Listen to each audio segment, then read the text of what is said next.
strikes that have sparked fires throughout the state of California.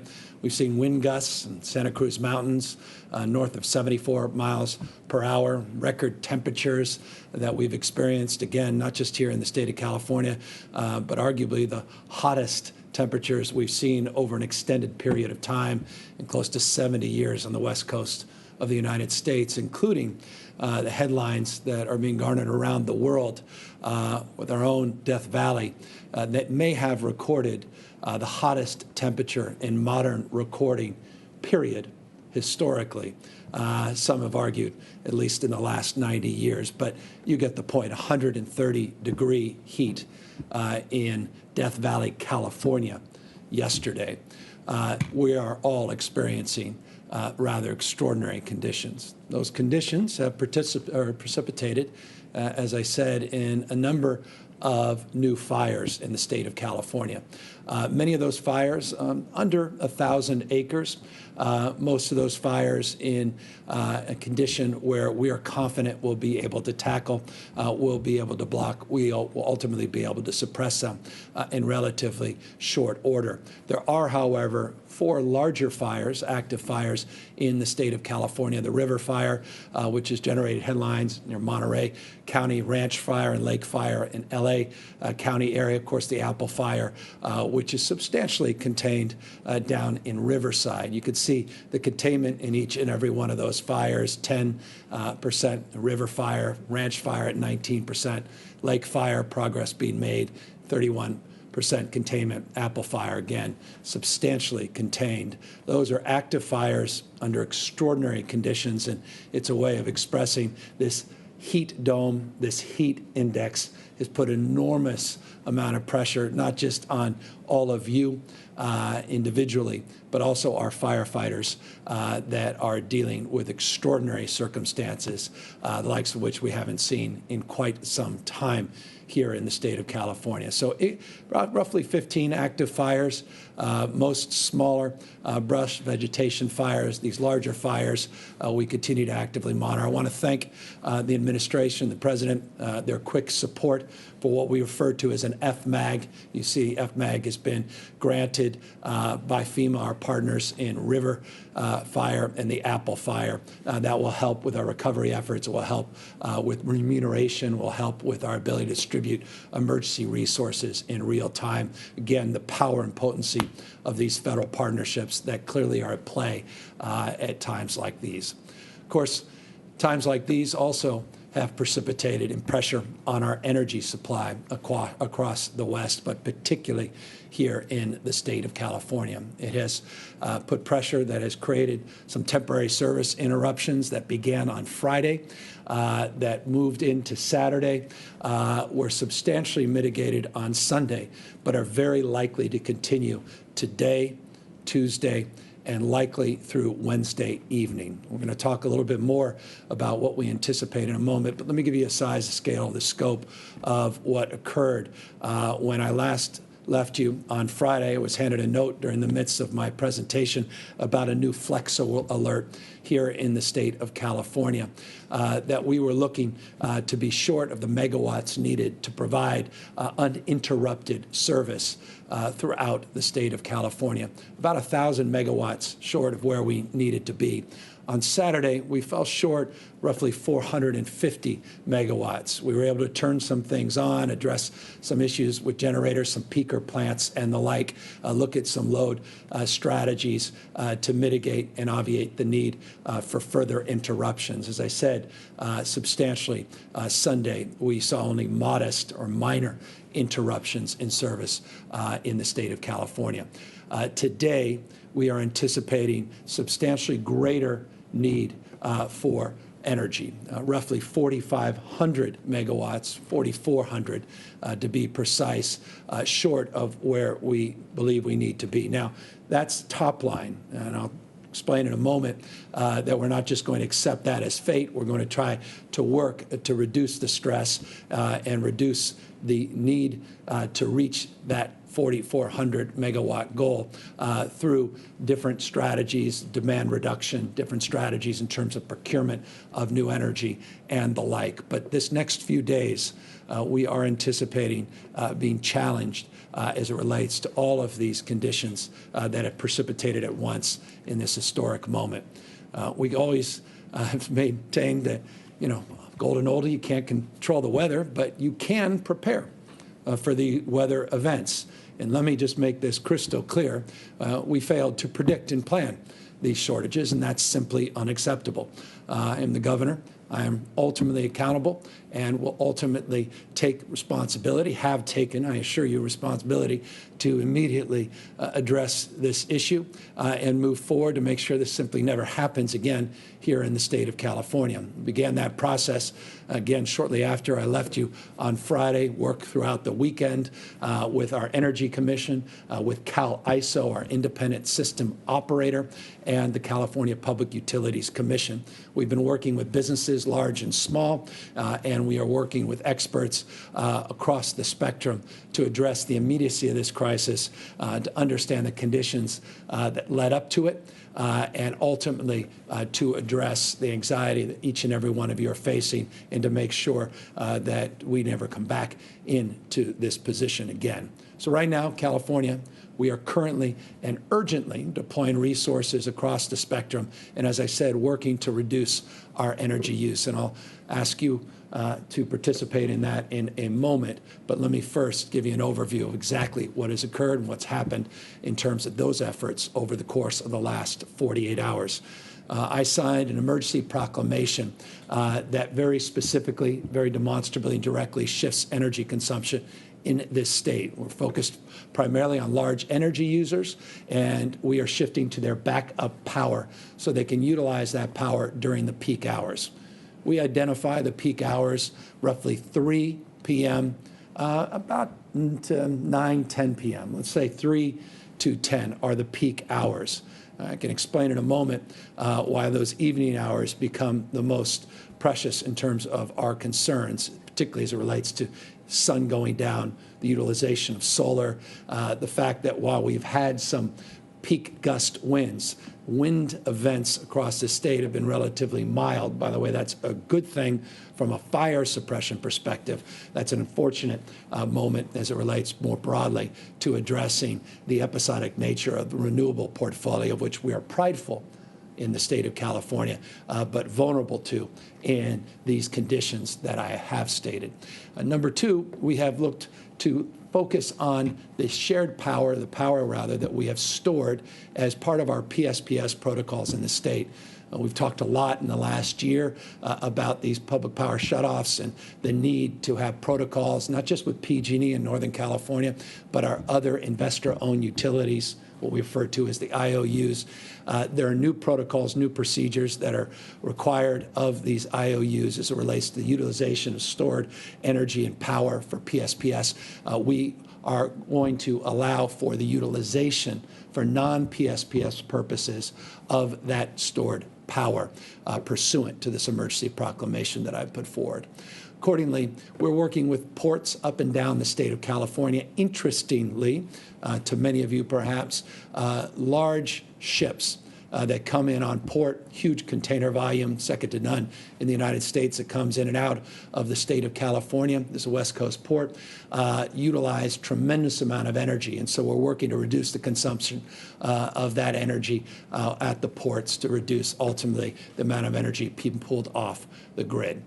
As I said, we're working with major customers up and down the state and consumers, some of the largest commercial consumers, as well as some well-established consumers that are brands in the state, from Nest to Tesla and others, that have been very helpful and accommodating in terms of putting out messages to their consumer base around the need to reduce usage. We also are working to procure and bring online more energy from LA, DPW or DWP, getting support from the State Water Board as it relates to getting more hydro online. We're looking at peakers. These are our peak generators, called peaker plants, the vernacular of our energy experts, and getting them online, basically putting all our energy to create more energy, all the tools in the toolkit to meet the needs of customers in the next 72 hours. But even with all of that, we are likely to fall short, and we should see some episodic issues as it relates to supplying the coverage that you deserve and you demand.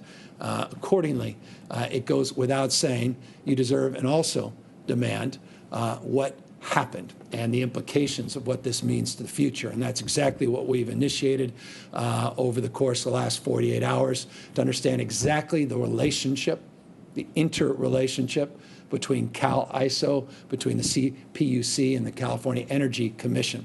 Energy Commission, just to put it in language most of you can understand, does the forecasting in terms of our energy needs.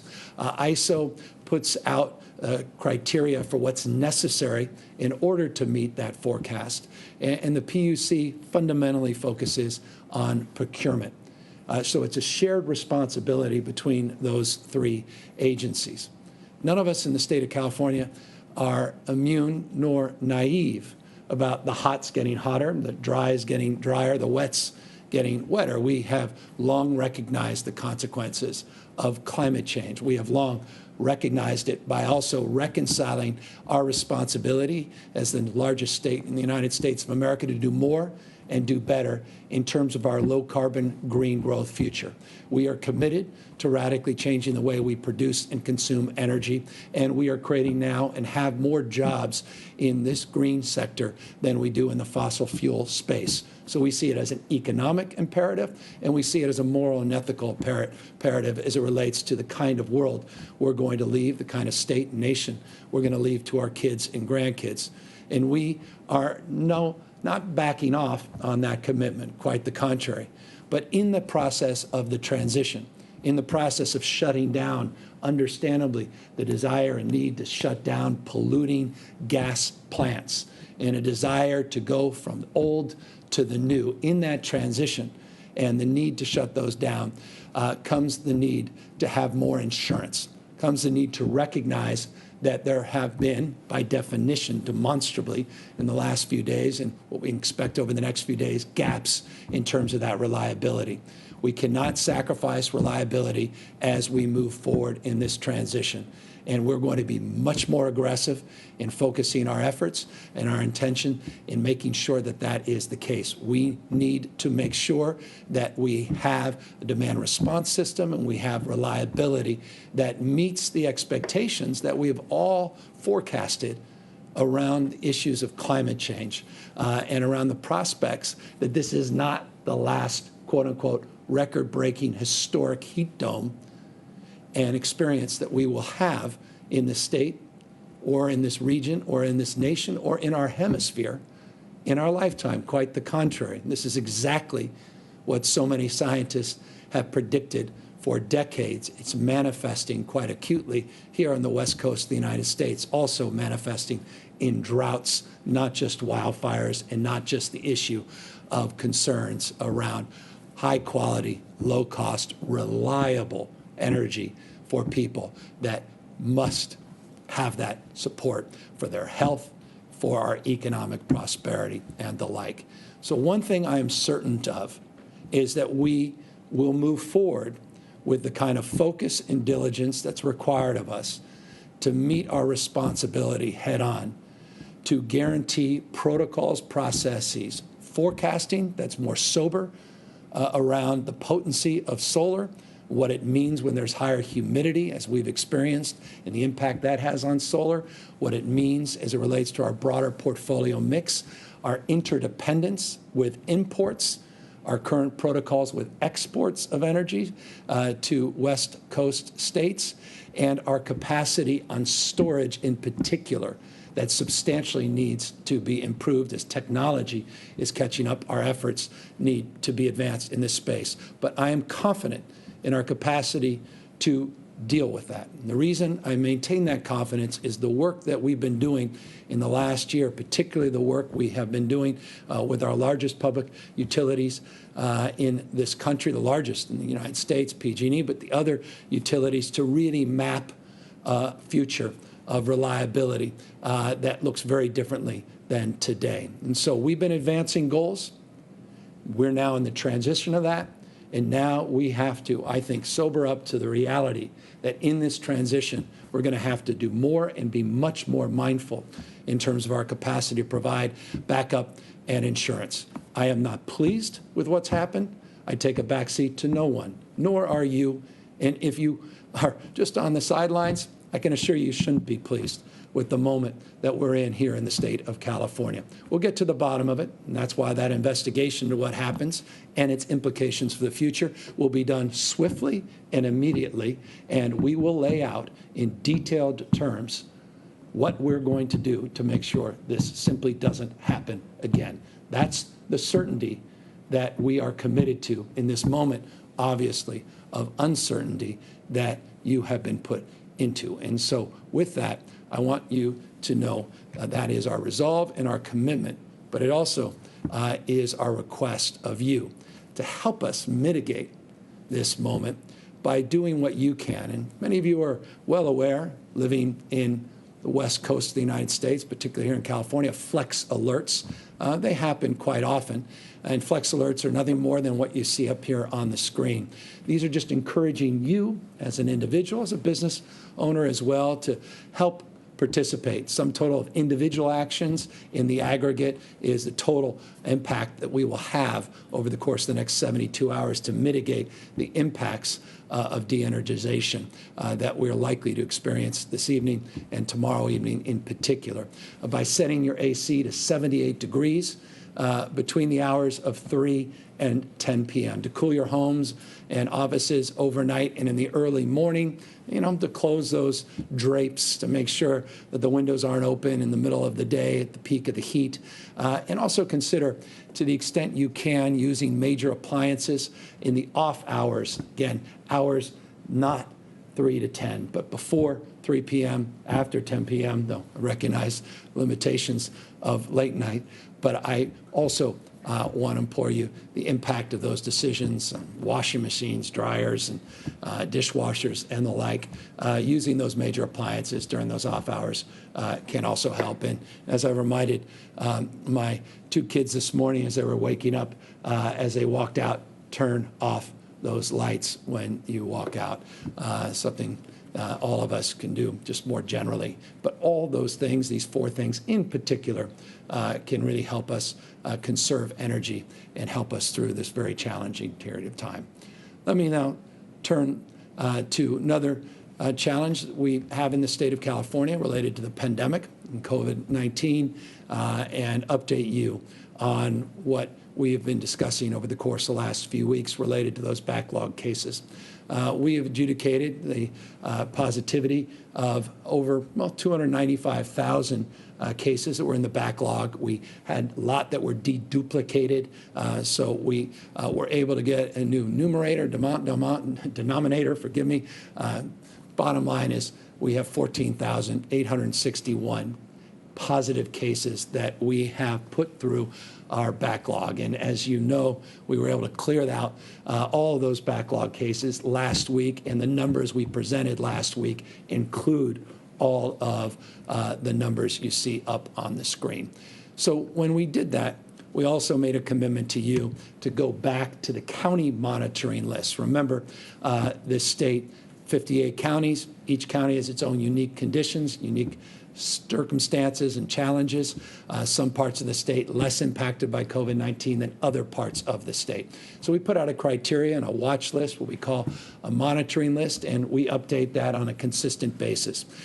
We will also update you on those new counties that have entered on our monitoring list, and one county in particular that has dropped off the list, as we brought each and every one of these backlog cases to a specific point in time so that we could update not only you on the positivity rates, update you exactly on the impact that's had within your respective, but in all of those backlog cases. You can see on the blue line, those of you that may be watching, where we were before the update, and the orange line is where we are post-update. It follows a similar trend. The numbers aren't precise, but they're not substantially off, 7.6 to 7.5. When you look back on July 25th, 7.2 versus 7% around the beginning of August. But bottom line is the trend line is as we asserted, and as the hospitalization number and the ICU numbers suggested. And that's an encouraging sign, again, even when you include the positivity rate with the backup. You can get a closer look here. This looks more like an EKG chart than anything else, and this could confuse anybody, but you get a sense of, where we thought we were doing a little better when we announced a few weeks ago than we were, and it looked like when you start adding all those backlogs, we're looking a little worse. The bottom line is we're smoothing all of that, and we have reconciled all of that. So where does that leave us?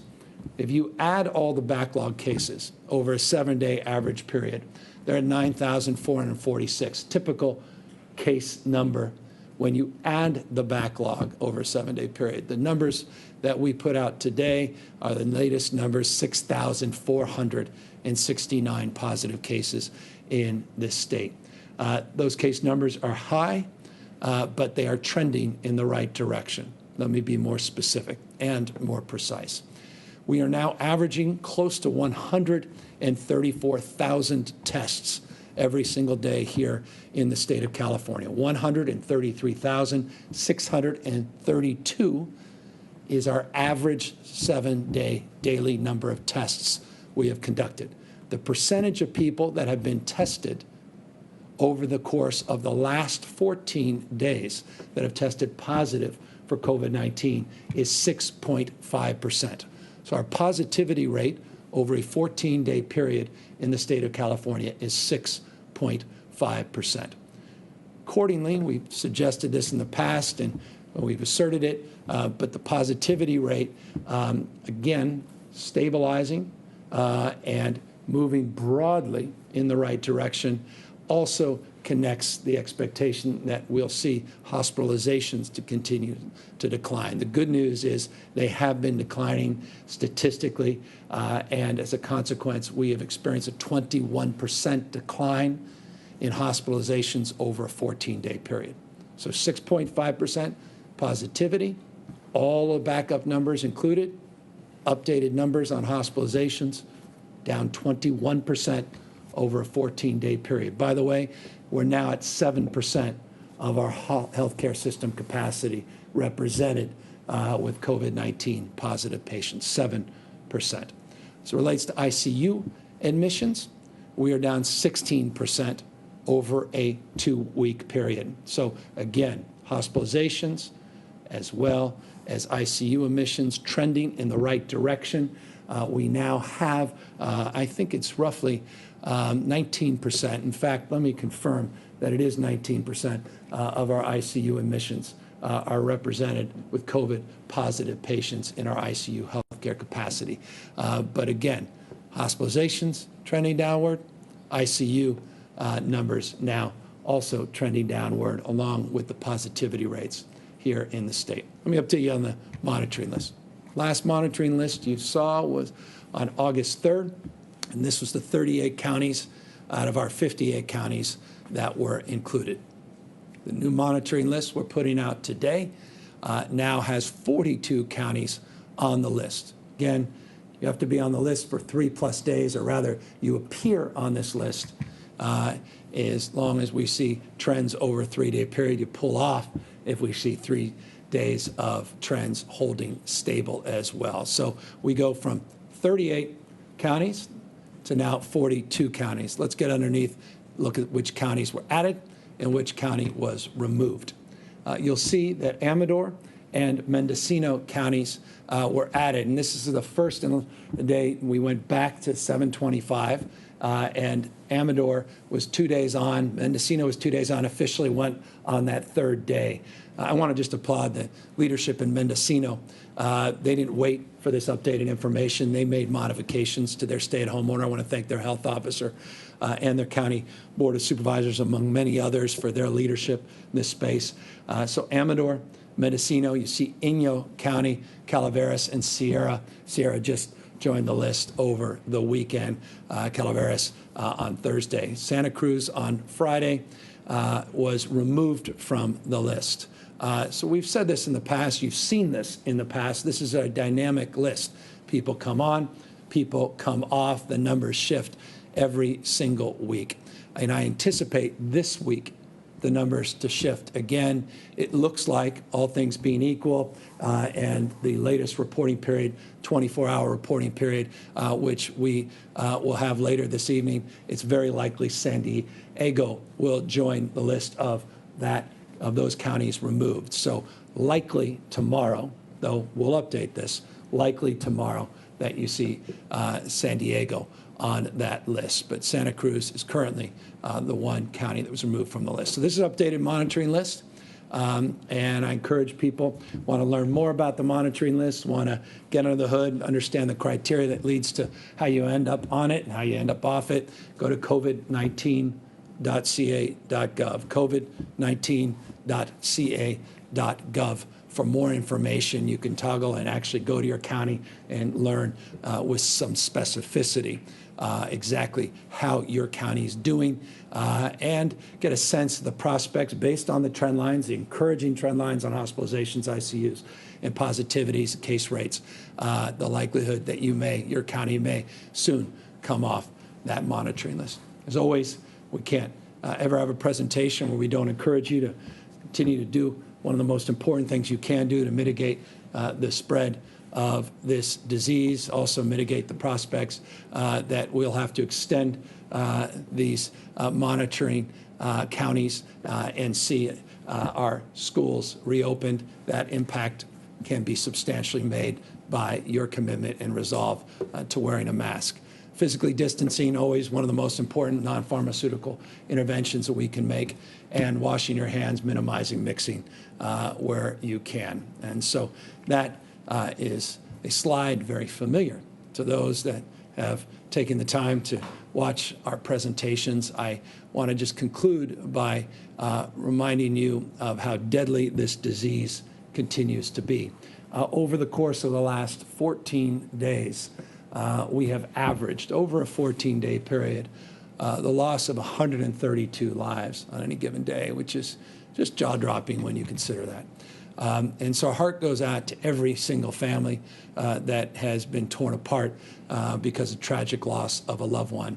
And I also want to extend just my personal respect, my deep, deep admiration. I had a privilege a few days ago to have a meeting with a number of doctors, a number of nurses, some ICU nurses that talked about being at wit's end and how emotionally exhausted they are, not just physically exhausted they are. But nothing was more impactful to them and to me than the issue of loneliness that they described with loved ones that are in an ICU, intubated, likely to lose their lives, but cannot see a loved one, cannot see the hand reach out to say, I love you and I'm going to miss you. The impact on that, the impact on them, so profound. And I just want folks to know, none of us, for the grace of God, any of us, end up in that circumstance, end up on the other side of this equation. And that's why it is so important. It's so important that we take the responsibility to do a little bit more and a little bit better with wearing a masks and trying to do what we can to minimize mixing. They described, one of the nurses described buying extra iPhones so their loved ones can see their loved one in an ICU. The only way they could see them is virtually. Others described, all but being there as, well, the only one swaddling a young child, singing to a young child because a COVID-positive mother can't even breastfeed. A COVID-positive mother can't even hug their child, that bonding experience, that human experience. Forgive me for belaboring this, except to say people are still dying from this pandemic. Don't be misled by the 18 numbers, the 18 people that we advertised today that lost their lives. We tend to see these on Monday, the data from the weekend.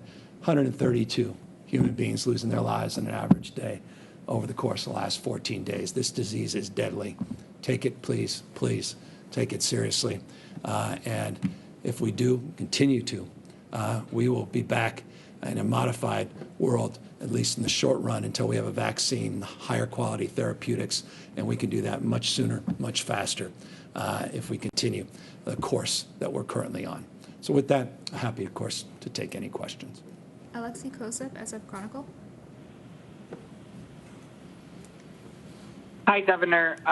Shortly before you spoke, the head of the ISO essentially pointed the finger at the PUC for this shortfall. Do you share that assessment? Is there anything you're planning to do, direct the PUC to do, to make sure that we have enough energy in the coming days and weeks? And is there anything as big as infrastructure upgrades or new projects that you would support to make sure that happens? Well, all of the above. We're looking to do exactly that. That's why the emergency proclamation went out. That's exactly what the emergency proclamation calls for. And we are working to get more peaker plants online. We're working to get more hydro online. We're looking to mitigate some of our exports. We're looking at scouring more imports into the state. We're looking at those backup generators that I noted on the PSPS protocol. So all of the above. We're looking at the demand management side. We're looking at the efficiency side. State of California is taking leadership in terms of its own state operations, and we've asked the private sector, commercial, as well as through the Flex Alerts individuals to do the same. As it relates to shared responsibility, I noted that we have California Energy Commission, we have an independent system operator, and we have the California Public Utilities Commission. I sent a letter to all three because of the frame of shared responsibility. We're not pointing fingers right now, but I am taking responsibility to address this issue in the immediate, to the extent we can, mitigate the impacts over the next 72 hours, and then address these things fundamentally, foundationally, and once and for all, to stay on top of this, to be transparent with you and others, and to own a responsibility and resolve to make sure we're not back in this position. So that's my focus. We've got an investigation moving forward, and in real time, we'll let you and others know what we determine. Carlos Granda, ABC 7. Hi, good morning, Governor. Good afternoon. Should the people have been told about this ahead of time? Because you had mentioned that there wasn't enough warning, people couldn't prepare for this, for the power outages. What can you tell people now? Because it could happen at any time. Well, no, we're telling them it's exactly what this presentation's all about. It's why we have a Flex Alert out. We were, as I said a moment ago, notified around this time on Friday, made a presentation, though it was an interrupted presentation on the Flex Alert on Friday. And you're exactly right. People should have been told sooner, and that is exactly the purpose of the investigation, the purpose of understanding exactly what led to these conditions and how we can mitigate it. Let me just say briefly that we did something else as it relates to notifications, and that is the IOUs, the investor-owned utilities, three of the largest, well-known, San Diego, Sempra, of course, here in Northern California, PG&E. We have protocols and procedures that we worked very hard with the PUC and worked with the respective IOUs on the PSPS protocols. And I know IOUs, PUC, PSPS, if I haven't lost you, perhaps because you're not paying attention, it's a way of expressing this. We have notification protocols that have been improved to address the size and duration of impacts as it relates to de-energization associated with wildfire mitigation at state. Over the weekend, we have demanded of the large investor-owned utilities to initiate those same protocols that they otherwise did not have in place as it relates to this larger event, but to put in place in this event as a way of addressing your appropriate question and I think the appropriate critique that some have expressed, including myself. Rosenhall, Cal Matters. Thank you so much. I have a question about paid family leave, which you've staked out as a priority issue. In June, you reached an agreement with legislative leaders to pass a law giving workers job protections if they take family leave. It passed the Senate, but is still pending in the Assembly. And I'm just wondering if you see any challenges in getting this passed in the next 2 weeks. And given the emphasis you put on the issue, what are you doing to ensure it passes? We're working hard to ensure it passes. We're committed, not just interested in that process. We've made tremendous progress as part of a broader commitment that we have with the legislature. I have all the confidence we'll get it done by the end of this legislative calendar. Teresa Harrington, EdSource. Hi, I was wondering about how these outages may be affecting distance learning in terms of the required instructional minutes and how attendance is being taken. Would the instructional minutes be given a waiver if there's a power outage, and would students be given excused absences? Yeah, well, let me get back to you in the details. Look, obviously, extenuating circumstances. We have to be flexible. We are not ideological. And so that's a right question. As a parent, it's a question we've had, my wife and I, as it relates to people preparing for distance learning. But I want folks to know this. This is very temporary. We're expecting, because of the magnitude of this weather event and the fact that this heat dome and this high pressure system is really set in on the west coast of the United States, that we will start to move away. Temperatures may be hot, but not as hot, not as humid as we've seen. Conditions will present themselves after Wednesday where we could substantially mitigate this. Again, these are not permanent conditions. The de-energization would likely occur in those later peak hours, not in the early morning instructional hours. But nonetheless, if there are extenuating circumstances, absolutely we'll be open to making adjustments and being very mindful of the impacts, considerations you set forth. John Wolfuck, Mercury News. Hi, Governor. I was the head of the ISO had said that they'd warned the Public Utilities Commission about the prospect of power shortages of this sort years ago, and somehow that was not heeded. Can you comment on that? Did you know that when you beforehand, or did you just find that out? Yeah, so it's exactly why we're doing the investigation. We'll have real transparency in that space, well aware of that interaction. Again, there's a shared responsibility here, three-legged stool as it relates to energy in the state of California. The California Energy Commission are forecasting, particularly with extreme weather events and our need to improve that process, those protocols. The framework of what's necessary, protocols and procedures, the application of our energy policy at ISO, we're investigating the same, and the California Public Utilities Commission and the work they have done based on forecasts, based upon the application of these rules as it relates to procurement is also being reviewed. I'm very mindful, and I'll just close, forgive me for being more long-winded in response to your question.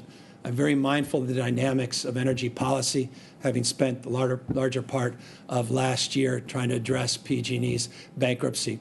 We put together an advisory group to lay out the tenets of a more dynamic, more reliable, affordable, dynamic, disaggregated energy system here in the state of California.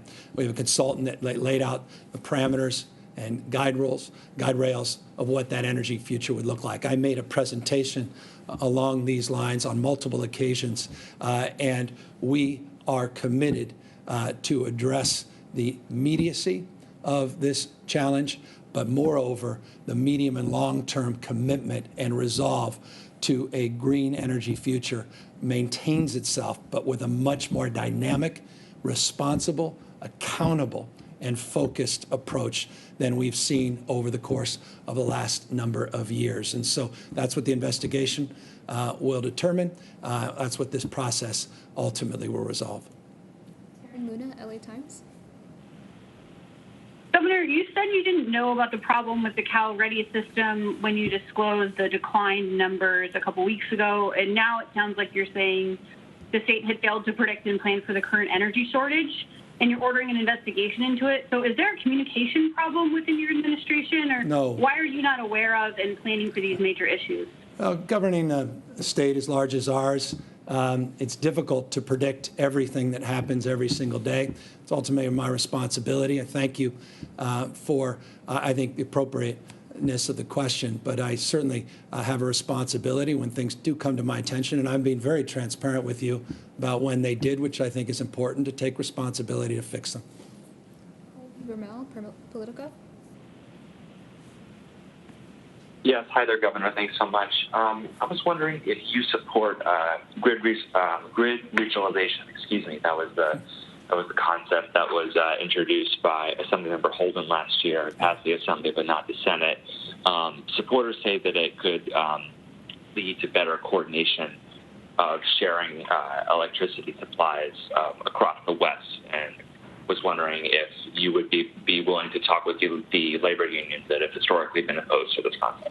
Well, I have. I've been in constant contact going back to my time as Lieutenant Governor when Governor Brown was exploring regionalization. Not only labor concerns, there's some reliability concerns, and there's concerns, in full transparency without getting into the merits and demerits of regionalization as it relates to the current makeup of FERC, the current administration in the White House in Washington, D.C., and the conditions as it relates to PG&E as an entity, our IOUs generally coming out of bankruptcy, and the need to address all of those issues together, including, obviously, the issues that have been raised in the last 48 hours. So the answer is yes, we have been in active conversations. I have personally for a number of years in this space, and it was the collective wisdom of legislative leaders, not just labor leaders, but the entire administration, that in the midst of all of this, particularly with those large IOU questions, because of the resulting bankruptcy of the largest utility in the United States of America, PG&E, that it was best to wait until the process completed itself to get them out of bankruptcy and to begin to stabilize our portfolio. That includes the importance of the IOUs as well as community choice aggregators. Again, this is complicated. When I start talking about CCAs and FERC, again, I imagine most of you are rolling your eyes, except to say that all of this is connected, and regionalization is certainly one of those things that can not only connect the broader regional grid in terms of the western states, but also connects to the broader conversation as we move forward. Michelson, Fox 11. Hi, Governor. In the midst of all this, there's also a presidential campaign this week and a convention, and on Thursday you're going to address the entire country on behalf of California. I'm wondering if you could give us a preview of what we can expect to hear from you and what you're looking for this week.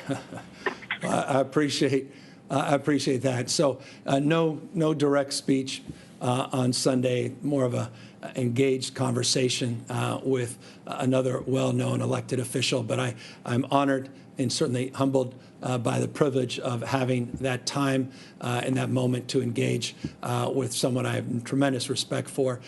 You'll learn more about that in the next few days. But more important than anything else, I look forward to the people of the United States learning more about Joe Biden, learning more about Kamala Harris, learning more about this historic moment in our nation's history, quite literally, forgive the Obama-ism, turn the page on the status quo and bring us to the lightness of a much brighter future. Final question, Taryn Mento, KPBS. Hi, Governor. Thanks for taking my question. I'm calling from San Diego. Officials have, said the region meets criteria to come off the list for at least 5 days now, so 2 more than the criteria set by you to be removed. So why the delay in confirming that for San Diego? And officials here are also telling us that businesses can't open up when the region is confirmed off the list because the state hasn't released new guidance. So can you clarify why previous guidance from earlier reopening isn't acceptable and when you will release new guidance? That's right. July 13th, we would have put out guidance that specifically stipulated that nothing subsequent in terms of reopenings can occur until the state health officer concurs. So you're correct in that assessment. However, respectfully, we have data. We have crunched that data. As I anticipate, or as I stated, we anticipate San Diego to come off tomorrow. So I imagine that's good news from perspective of the county. In fact, I think it's extraordinarily good news, speaking on behalf not just of the county, but also of the state of California. We're very encouraged by that. We want to continue to see progress, not just in San Diego, but all across the state. I want to also acknowledge the progress made in Santa Cruz. But as members of some of the elected family members we've been in contact with in Santa Cruz made the point, the dynamics between the counties and the nature of this pandemic and the spread and the like, the dynamic nature is that these things aren't necessarily permanent unless we adapt to modifications and address the transmission, which continues to be very, very challenging for all of us, not only in this state, but across the country. But San Diego, we anticipate come off tomorrow based upon our analysis of the numbers, and we look forward to making that announcement. Well, with that, thank you all for allowing me the privilege of your time. I look forward to coming back, updating you on our efforts. I encourage folks on the Flex the Power to really take advantage of this opportunity, not only to participate in helping us mitigate this very challenging next 72 hours and the impact of this heat wave and this heat dome that now is sitting on top of the great state of California, but also in the process potentially save some dollars. I noted to my wife this morning that just making a 5-degree difference in your temperature setting could save 20% of your cooling costs. And so every incremental thing you do in this space not only will help us in the aggregate to reduce the impacts of de-energization over the next 72 hours, but also can impact the bottom line in terms of your household expenses. As always, please wear a mask, try to avoid mixing as much as possible, continue to physically distance. Thank you again, the bottom of my heart, for all the incredible work you've done as a state. It's demonstrably reflected in those hospitalization numbers, those ICU numbers, and a positivity rate at 6.5%. We need to get it below 5%, and we need to see it below 5% for a period of time. We're moving in the right direction. Let's continue the good work. Thank you all.